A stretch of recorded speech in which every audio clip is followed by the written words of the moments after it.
Good afternoon. Ladies and gentlemen, if I could have your attention. My name is Troy Senek.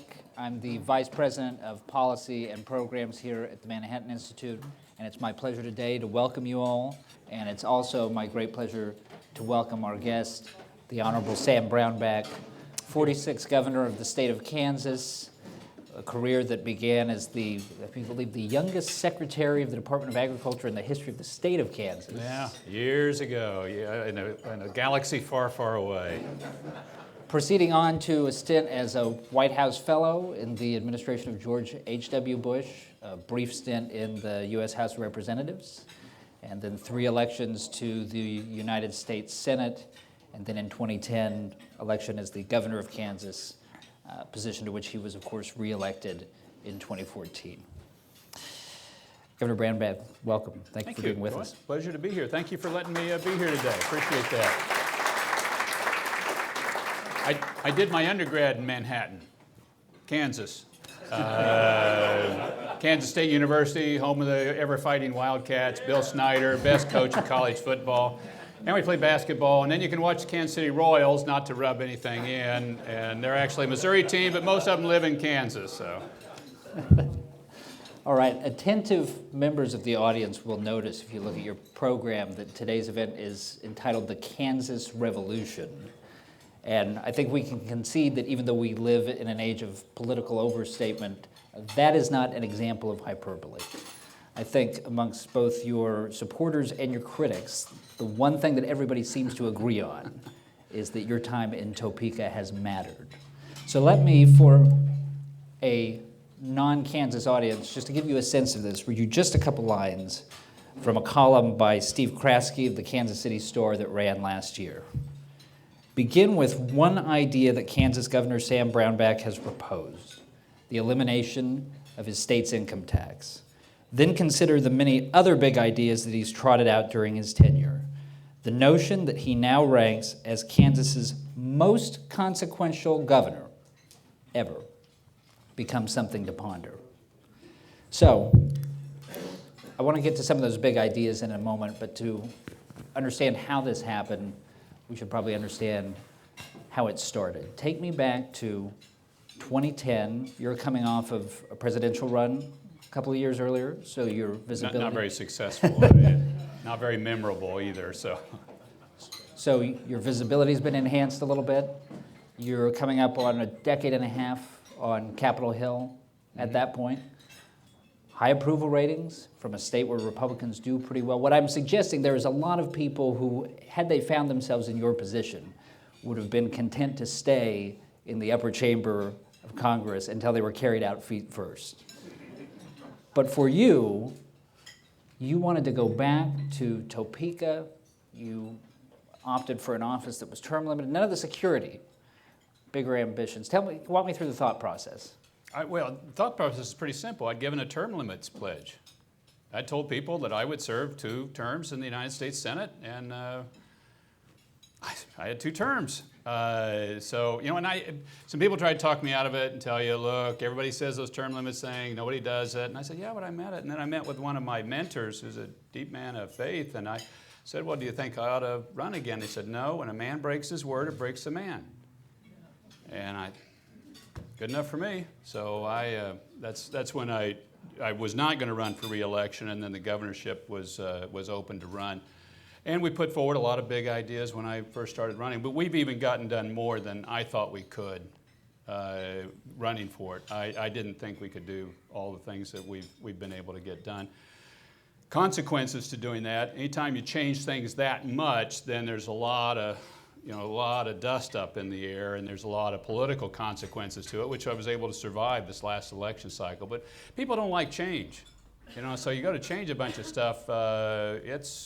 It's hard, and so I had a tough re-elect, and the national media on the left was just frothing at the mouth, wanting me to lose, just desperately wanting to put my hide up on the wall, and ended up winning by just a little under 4% at the end of it.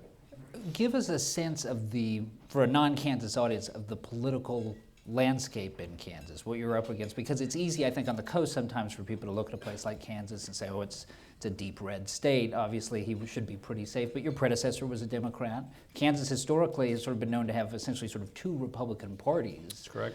Give us a sense of the political landscape that you walked into. Kathleen Sebelius, the former HHS secretary, was my predecessor and was a two-term Democrat governor of Kansas, to give you a little bit of a sense of the landscape. As one of my Oklahoma friends points out to me, Kansas is more Republican, Oklahoma is more conservative. And you just think about it for a little bit. We came in with Lincoln.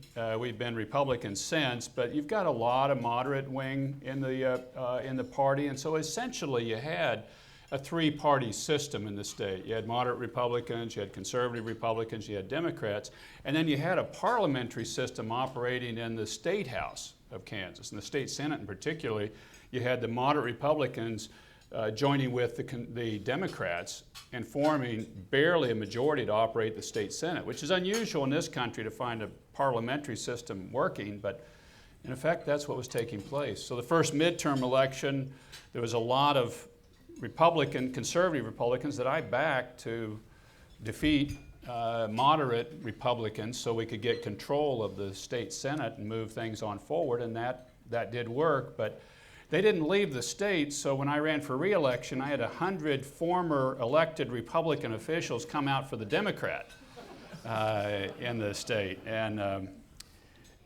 that wasn't very comfortable. That was a real family feud. But it was a very clear then philosophical divide. This is about, okay, are we conservative or not?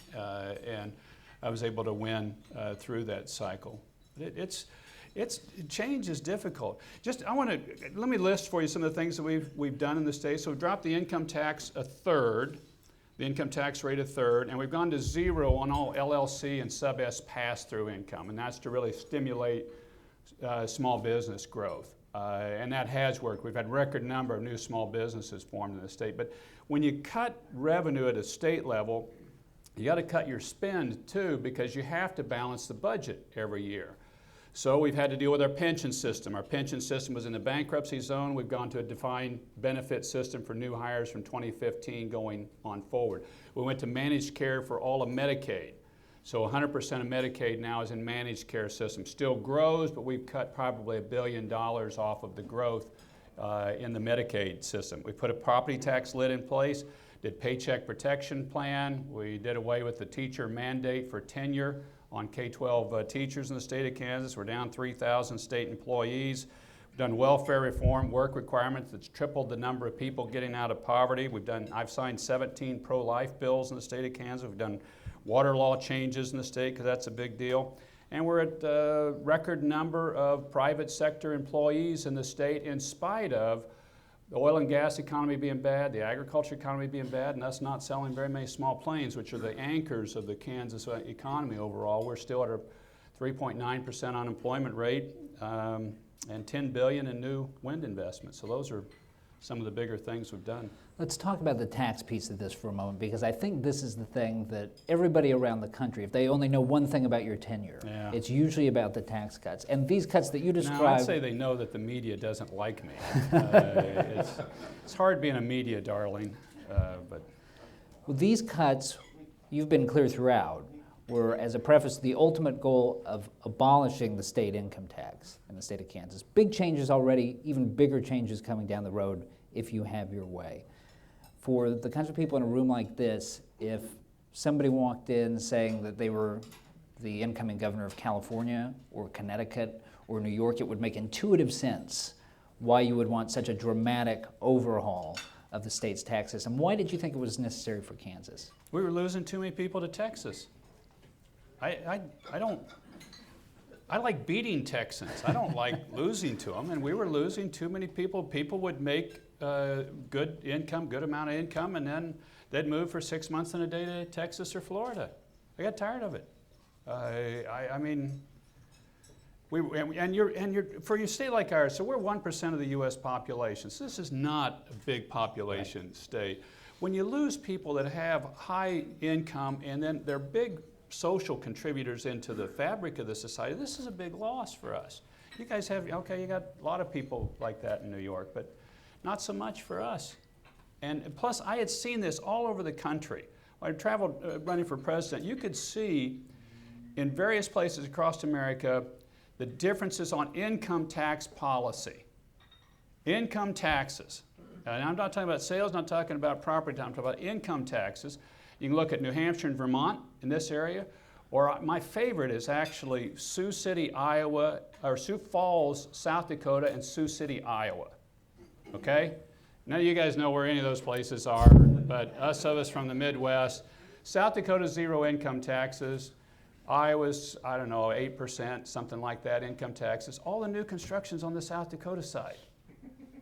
Okay, now why? Is the land better over there? Is that, are they able to get access to capital more? Is it, what's going on here? And you just look at it for a little bit and say, well, I got zero income taxes over here and I got 8% on the other side of the line.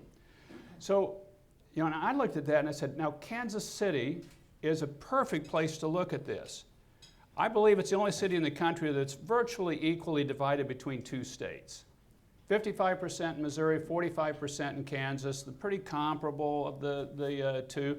But what happens if one state drops its income taxes dramatically and the other state stays where it is on income taxes? So we were at 6.45 overall rate, we're at 4.6 rate overall now. We went to 0 on small business pass-through income. LLC, sub-S pass-through income, 0 tax in Kansas, 6% in Missouri. So what happens? And we've seen a flood of small businesses moving from Kansas City, Missouri into the Kansas side. And it's a fabulous story. It gets no coverage locally because the left wing really doesn't want to say, wow, this might actually work, but the people know it. Let's talk about the fight that's emerged in the aftermath. It's been ongoing for the last several years. The legislature didn't give you, with the original tax cut, exactly the plan that you asked for, right, which would have been revenue neutral. It was a slight hole. It was like a $90 million hole. As we look at the after effects, you point to job and GDP growth. Your opponents usually point to the deficits. The current estimate's $290 million budget shortfall through next year. You guys have had to increase your sales tax. Slightly. 2 years ago, S&P lowers the state's credit rating, and as we sit here today, they're saying it's a 50-50 chance that it may happen again. I don't have to tell you that there are a lot of people on the left and across the country who desperately want to point to Kansas as the object lesson in why supply-side economics doesn't work. What would you say to those people? Well, I'd say to them, I hope you get the price of oil up. That would help a great deal. And look at Oklahoma's budget deficit now. It's $1 billion plus. Look what's going on in North Dakota. We're number 9 or 10 in oil production. We're top 5 in agriculture. Look at Nebraska's got a budget deficit. All these commodities are having trouble.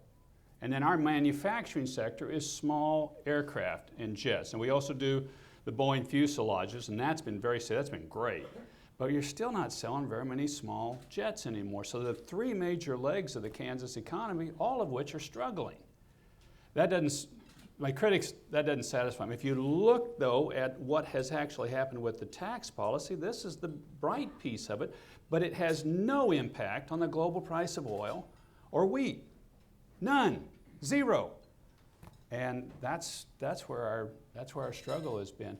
Plus, it's very hard to cut government spending. The political consequences to doing that are extraordinarily difficult to get through, and that's been the piece that's been hard to do. And as we sit here today, there are members I know of your legislature who are pushing to cover up some of this gap by taking away the small business tax exemptions. Right. Is that something that you would ever consider? Yeah, no, I don't. That's not the route to go. What's happening, though, is that's what's getting all the focus. So everybody's saying, look, you went too deep on the tax cuts, but they don't even really say that. They're just saying small businesses should pay tax. This is a fairness issue. That's what it gets brought up mostly as. And then people aren't looking at, well, what has been the economic benefit? And I argue with a lot of people too, saying we offer big companies all sorts of benefits to come into the state. Amazon just announced a big distribution center. We gave them tax benefits to come into the state. Mars built a plant. We gave them tax benefits coming into the state. What do we do for small business, which is your primary engine of economic growth? We're saying we just want a better atmosphere for them and zero taxes, and that's created a record number of small businesses at a time when the United States is losing small business numbers, which is a very bad trend line. And we're winning the battle for Kansas City, which is our best opportunity long-term for growth. Now it's just a big battle going on because there's a simple answer that people are putting out that's not a right answer, but it gets all the media coverage in the state. Let me ask you a procedural question as regards how you work with the legislature, having been a legislator and now being an executive. In fact, I'll give you the analogy from President Obama's experience and have it apply it to yourself. There are two lines of criticism, it seems to me, usually of the president, usually from people on his own side, about how he deals with Congress. Both sort of unflattering comparisons. One is the Ronald Reagan, this has become a cliche now, because Ronald Reagan and Tip O'Neill could have a drink at the end of the day, there was this level of comedy and things could get done. The other version of this is he should be more like Lyndon Johnson. You should know how to strong-arm people. You should know where the pressure points are. In your experience, how does this actually work? When a governor goes to a legislator and tries to get things done, is it a matter of honing in on their interests? Is it a matter of interpersonal relationships? How do things happen in Topeka? At the state level, politics is a very personal matter. I mean, in Washington, where I served, it's more like corporations trying to dance with each other. I mean, it's just like, it's a very staid thing, and you send emissaries and somebody else, and you try to talk and see if, at a state legislature level, this is a very personal connection. You know the legislators, you build relationships with them, and at the end of the day, it's got to be in everybody's best interest. And so I work a lot at relationship building at the state level. And then also, I think it's very important that the legislature work to solve the problems rather than the governor coming in and bigfooting it at the outset, saying, I'm not going to do this or I'm not going to do that. That's why when you ask questions that are very direct to the point, I think it's best for the legislature to wrestle with these things without the governor saying, well, it's got to be this way, it's got to be that. So I put policy options out. I try to set directions and then let the process find a way, which is I think a much better route. I think it'd be much better for the president to do. Set a general direction and then you work with the process, because the tax cuts originally signed, much larger than I wanted to sign, created a much more long-term issue to work through, but it's what we could get. And so you live with what you can get and what you can do. Let's work through some of the other accomplishments that were on that list that you mentioned. You got inadvertently drug into the presidential election a couple of months ago when Bernie Sanders said, in Kansas, you've got a governor who likes to beat up on the poor. This was a reference to your welfare reform efforts. He was in Missouri, but... Well, explain for this audience what you've done in Kansas. We were talking about this a little before we started today, what welfare reform has looked like. I grew up in one of the poorer counties in Kansas. My family farms still farms. They've been successful farmers. They've done well. But we didn't have that much, and I think Lyndon Johnson was thinking about Lynn County, Kansas, when he created the War on Poverty and the Great Society programs. Because we were poor, but we didn't know it. We were in intact families. People worked hard. You did pass-me-downs to various families of clothing, and you helped each other. Now, that county has all sorts of welfare resources in it. It's got generational poverty. We've got lots of drug problems in the area. And I'm saying we declared war on poverty and we lost. We lost the war on poverty, and we've spent trillions doing it. So we did a simple thing, same thing that passed Congress when I was in it in 1995, 1996. Put work requirements in if you're able-bodied and without dependents. We have off of that, the welfare rolls have dropped 65%. But more important than that, we have tripled the number of people getting out of poverty. The average rate of income of people that have left the poverty program is up 127%, their income levels. We've even had a little tick up in the marriage rates as people, the dignity of work, and the number one thing that you survey people looking to get married is whether the spouse got a job, a lot of times. So we've seen those things happen in our welfare reform programs, and those are based on actual numbers. We've tracked over 40,000 people leaving the welfare rolls and now in the Labor Department numbers. Those are actual numbers. It's not polling out of it. It's worked extraordinarily well, and now you're seeing a number of states put in these work requirements. You've also overhauled Medicaid in the state, launch of CanCare. You have a system of 3 for-profit private insurers that manage all of the Medicaid. And you said in your State of the State address this year, Obamacare is failing, CanCare is working. Give me the divergence. Where philosophically and operationally, how does CanCare compare? Well, I don't think it compares. I fought Obamacare when I was in Congress. I've fought it where it is now. It's failing. The exchanges are failing. The only thing that's working out of it is probably the expansion of Medicaid within it. If you're looking at something, if you're calling that actually working.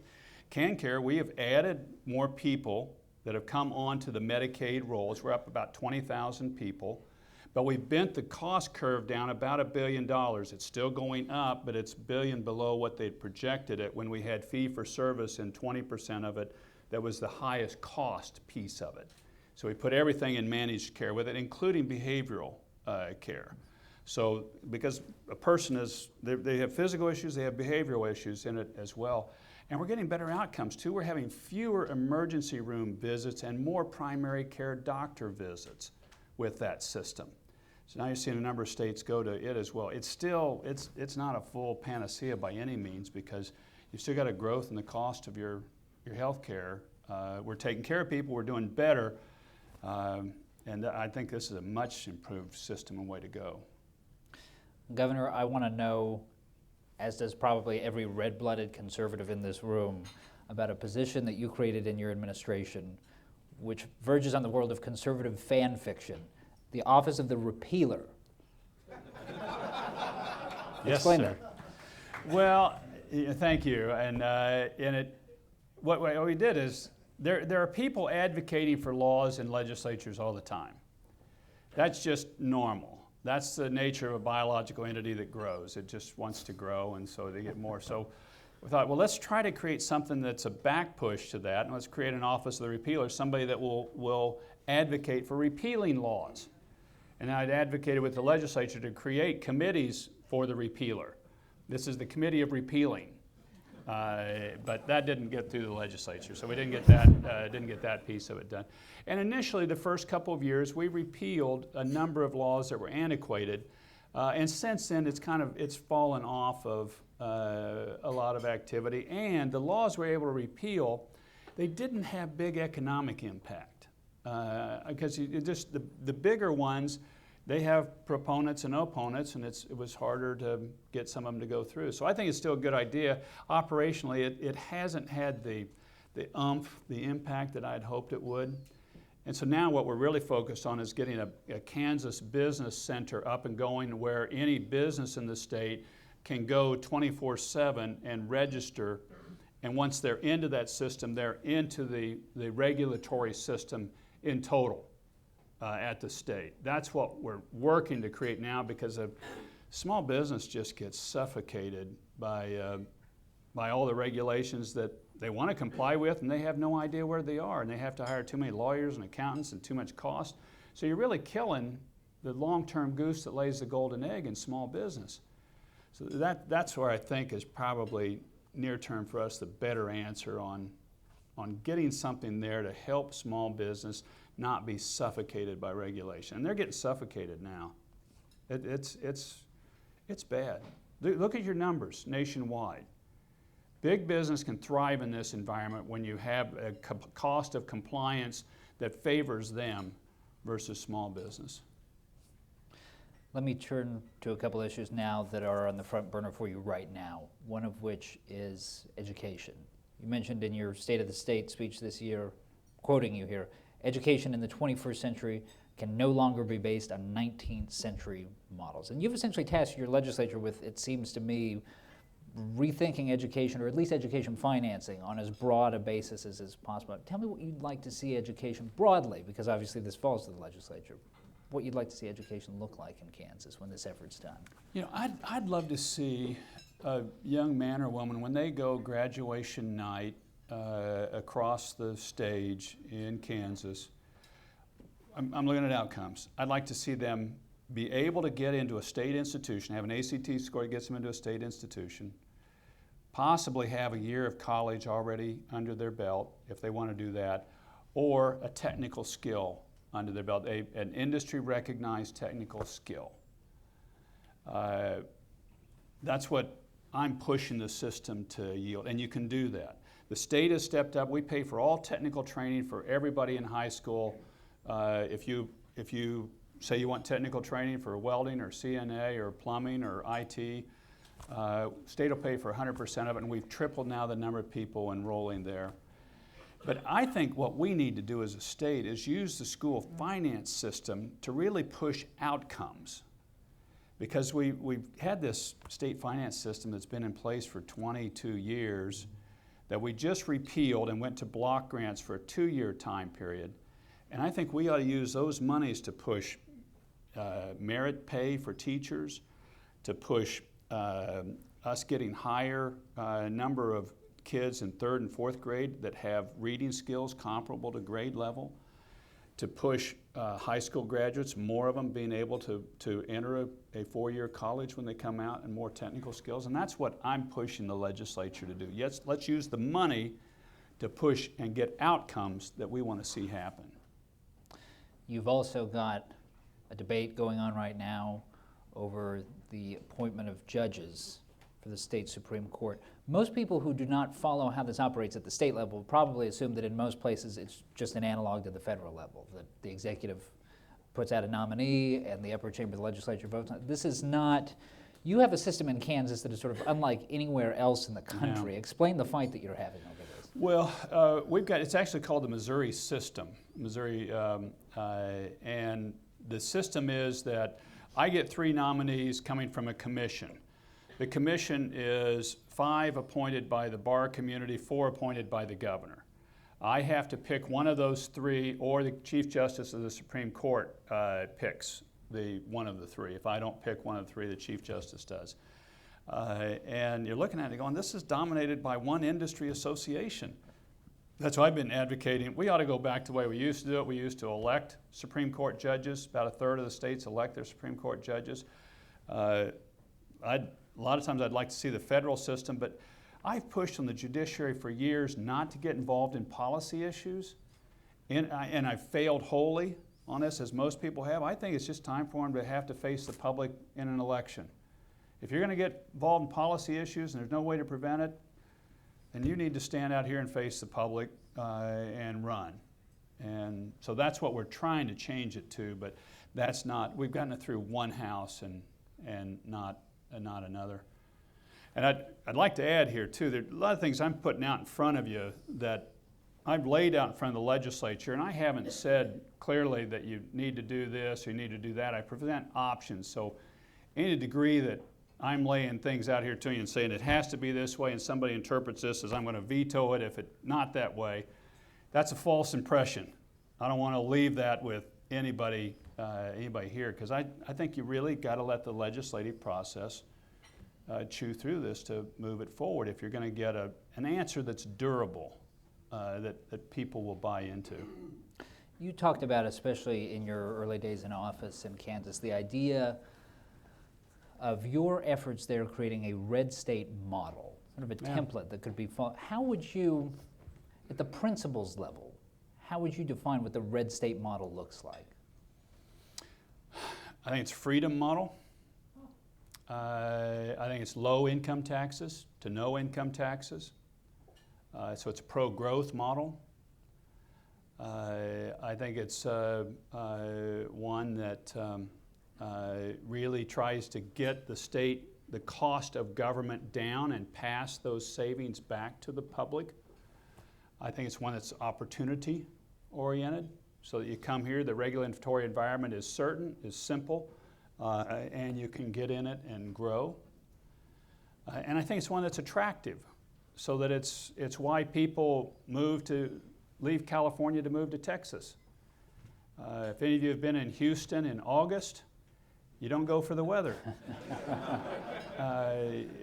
If you've been in California and San Diego in August, you can go for the weather. But I think it's where people vote with their feet, and they move. Kansas, prior to me coming in, when Bob Dole was first elected to Congress, we had 6 congressional districts.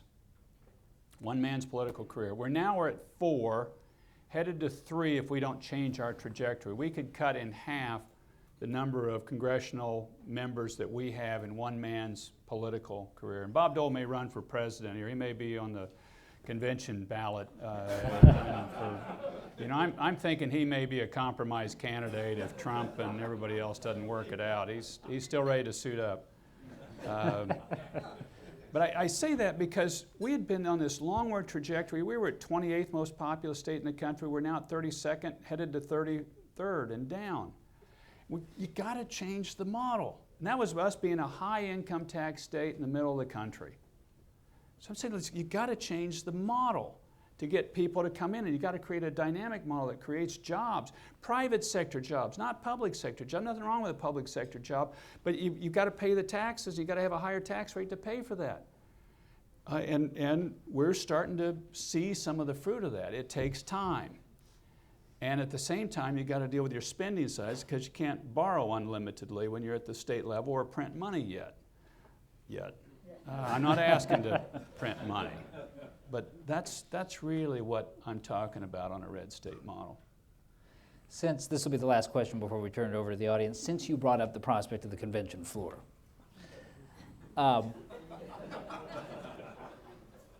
there's the famous cliche that the only solution for presidential ambition is embalming fluid. I'm not pressing you on this question. Here's what I'm asking you, though. As somebody who's good at what he does, as somebody who's a competitive politician, when you watch people running now in the presidential race, is there a part of you that sort of missed the thrust and parry of that, or do you just think, thank God I'm not a part of this madness? I had been another one of the 17 that lost this cycle. This is one of the best crops, if not the best crops, of Republican candidates for president I have ever seen, that we started out with. A number of them are friends of mine who would have been fabulous presidents, and you had every flavor you wanted. So this is just, the electorate on our side is really, really mad. Bobby Jindal is a friend of mine, and I have a great respect for him. He made a great president. When he got out of the field, I was asking him, what was it like out there? And he said, look, our folks, they are done with Obama. They don't even talk about Obama anymore. Now they're mad at us if you didn't stop Obama. They see their country leaving them. They see their country sliding downhill. They see a family structure and a value structure slipping away from it. I mean, they are really mad about this. And I've elected a bunch of guys like you, and you haven't changed it. You haven't stopped him. So I'm kind of willing to do anything. My next door neighbor encapsulates it best as I could think of. He's a dentist, great guy, wonderful family. And when he saw, and this may not resonate as much here, but it does in ours, when he saw the Planned Parenthood videos of selling baby body parts, and then the Congress couldn't stop the funding for Planned Parenthood, he was just, I've had it. Off of that, you can't stop funding this organization. I'm done. I'm done. And I don't know who he'll vote for. But that's the visceral level of just despair at the direction and trajectory of the country. And it's probably a good thing of what we're seeing, in the sense that it's just people, I am desperately concerned about what's happening in my nation, and you guys haven't stopped it. And I want somebody to do, I don't know what I want them to, but they got to stop it. And that's what you're feeling, and I would have just been another one of the sets. Plus, at the end of the day, and I've seen this, you don't change America by changing Washington. You change America by changing states. And then once you prove your model, then it migrates. So we proved our welfare model. Maine and Kansas did this welfare reform. Now you got 20 states doing this, and this will migrate federally. I think our tax model on going to zero on LLCs is going to prove out, and I've been pushing nationally they should drop the LLC tax rate in half in the federal code. If you want to stimulate small business growth, cut that tax rate in half. It would be a targeted, not that expensive a tax cut in the overall scheme of things, and you would really stimulate small business growth. But that's, I think, where you actually, the laboratory of democracy and where you change things is to prove those models there. And I think that's why the left has been so desperate to really undermine what we've done in Kansas and to pillar it as much as possible, because they see that having problems. I think that's really why they go at it. It's been such a pleasure for me to talk to you. I want to Thanks. extend the opportunity. Thanks, guys. I want to extend the opportunity to members of the audience. Just a few matters of sort of basic etiquette here. Just wait. There are microphones around, so if you wait for them to come to you, and then when you get them, give us your name and your question.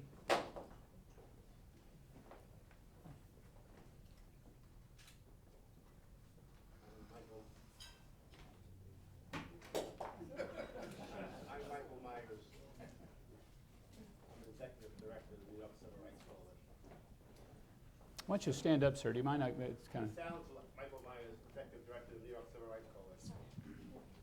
It sounds like you have a merit-based appointment system to the courts. And I wanted to know what would be the qualification, the eligibility criteria if you were to go to an elected system. How would you prevent special interests, such as the teachers' union and people who will be against your agenda, organizing and fielding candidates for the court who would not be based on merit? And my second question is, what about the racial and social issues in the state of Kansas? Are there neighborhoods and schools segregated by race? Is there tension between police and citizens? What do your legitimate critics feel that you are doing to address real social, racial problems? Let me take the second one first. I think there are problems everywhere, and there are difficulties everywhere. Kansas's history is we started the Civil War. John Brown comes out to Kansas first. We were supposed to be a slave state. We came in as a free state. Abolitionists from the Northeast moved to Kansas, and that's something we're very proud of, our heritage. Brown versus Board of Education state that's one based in our state, and we were on the wrong side of it. The state was. This last election cycle, I won Hispanic votes. I won Hispanic voters, 47, 46, wasn't by much, but I won the Hispanic vote because I've worked a lot on issues really trying to help the community, and I've been generally overall pro-immigration because I think immigration, we need people. Kansas needs people. I think America we need a legal system that works well.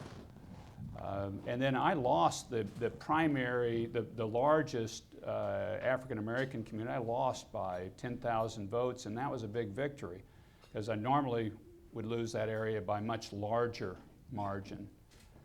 But I've worked in it a lot, and I've worked for economic opportunities in that region. I put forward a proclamation of apology from the state of Kansas for segregation. And I carried that federally when I was in the Congress. I carried the national apology to Native Americans when I was in the Congress, and that became law, an actual apology that not many people know about. And doing apologies is very hard. So people may think it's just a simple word, but to get those through is very, very difficult. So I've tried to work at it, and I try to work at it from the opportunity standpoint, but also from these other items. And I carried the bill to, some of the people don't like the building, but create the African American Museum of History and Culture that's going up in Washington, D.C. right now. I did that with John Lewis when I was he was in the Congress and I was in the Senate. So I've worked these issues a long time. None of it's perfect. I think we're better at it. The merit system, what you end up having, and that was the way it was described and the way it was meant to be, was a merit system. You end up getting people's political views expressed through the merit system. So you get a left-leaning court constantly coming through the merit system of Kansas, and I'm saying, if you're going to get involved in policy issues, the court's going to do this, which I don't think you should. But then if you're going to, you ought to face the public too. And I think by and large, the public has overall elected meritorious people to offices. About a third of the states elect their Supreme Court. We used to, got along fine with the system. I don't think that would remove the merit that you have to get in running for office. Because there's a real scouring that takes place of a public official when they run for office. A serious scouring. So I think we'll be fine there. Are the schools and the Midwest segregated? Are there good police what has the state done to address? Yeah, I mean, we're home of Brown v. Board of Education. That case has continued on, and I think the courts have found the schools haven't been. Now, you have a number of minority high percentage schools, but the courts have not found that to be the case. And I think the police really work at trying to communicate and be in communication well with the minority community. Not perfect, and there are places that are more problematic, but we try to. Part of being in Kansas is really trying to connect with the people around you and know the people, and so we're pretty good about talking with each other. Okay.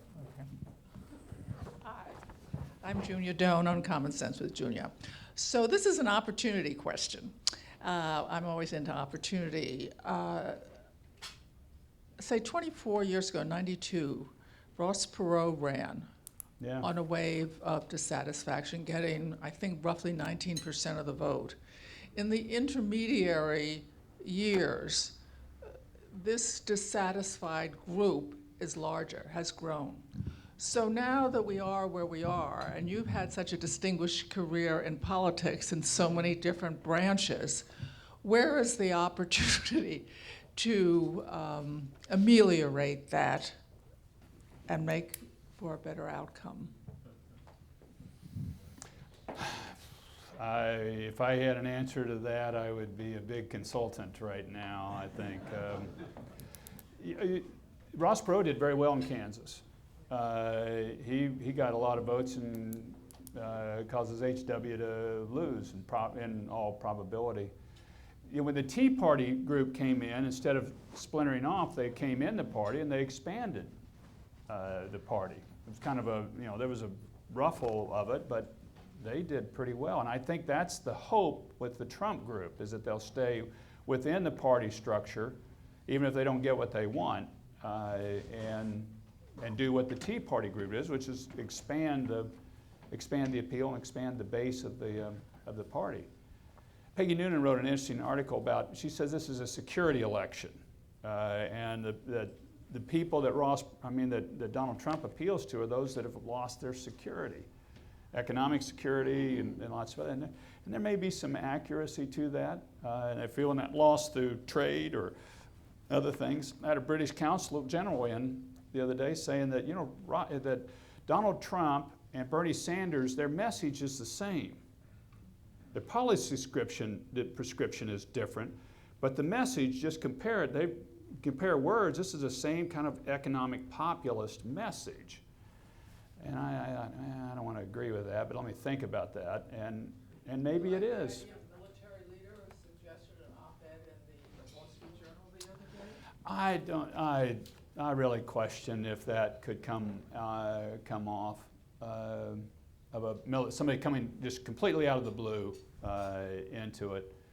Now, can you get maybe 2 of the prior people run that and get them through the convention? Maybe you can do that, or we may know at the end of the day it may be Donald Trump's and pretty close to over. You never know. Right there.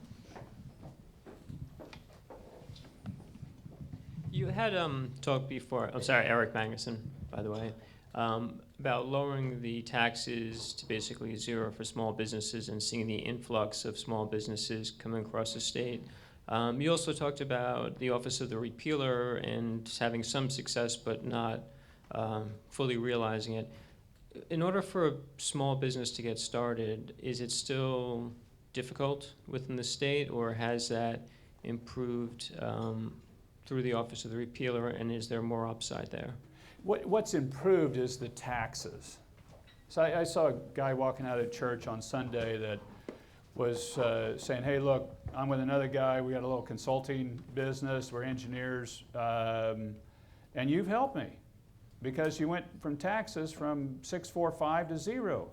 You're the only guy that's helped me. My Obamacare bill has gone up $600 a month on my health insurance, and my regulations are, I spend so much of my time on compliance issues right now that we had to fire our office manager because she was only working 40 hours a week.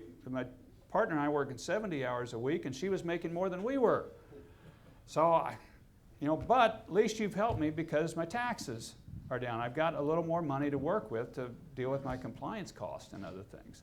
So that's the place where we've really helped. And I really think this is a major policy issue to look at to stimulate small business growth, which is down in the country and is a serious long-term economic problem.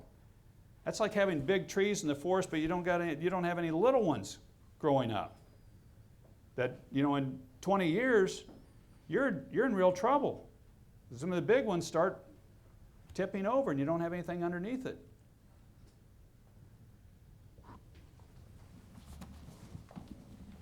Thank you. I'm Barry Carroll, a retired money manager. There are several blue states with Republican governors: Chris Christie in New Jersey, Charlie Baker in Massachusetts, Bruce Browner in Illinois. All three have pretty high taxes and huge unfunded pension and retiree health care liabilities. They also have overwhelmingly Democratic legislatures forever. If you were the governor of one of those three states, I was wondering if you have any ideas for getting control of the health care and pension liabilities that they haven't thought of, and if not, how do you see that issue ultimately playing out? I think the easiest one of it is getting to managed care on Medicaid. And that's a big one. That's one of the key growth cost areas, and that's one where the Democrats really don't fight us on it in the state anymore because they know that cost is going up and they know this is actually a way that they can cover more people and more effectively. That would be my initial one. And then the second one is maybe you could get them into some discussion on pensions, because that's actually the problem that can eat you. If you're a state or a local unit of government, your pension obligation can actually eat you. And ours was $10 billion roughly coming in, which may sound quaint to some of you in bigger states, but $10 billion hole for us is a huge hole. And we were 52% funded. We were second least funded in America when I came into office, and thankfully Illinois was there, or else we'd have been the least funded program in America. Now, and 5 years later, we're middle of the pack. We're about 24th, 25th on relative to other states. We're about 63% funded. We got ways to go yet, and we've moved to defined contribution system for all new hires. That's the key. For your new hires, if you try to do it on the people that are already in the system, you'll never get there. But on your new hires going forward, this is a defined contribution system, and that changes your 30-year outlook dramatically. So this is very doable.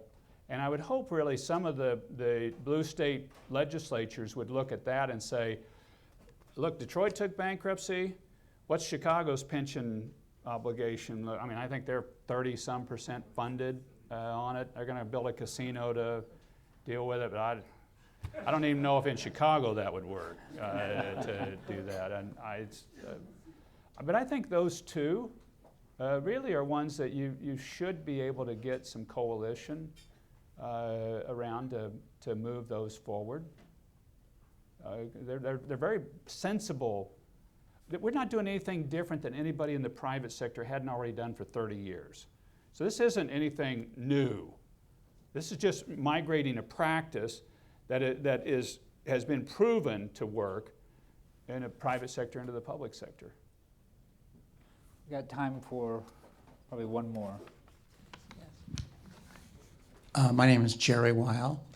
Can you say a few words about the relationship that governors have with each other, and if, with the center of the action being more at the state level, if collectively or cooperatively governors can be a force for good?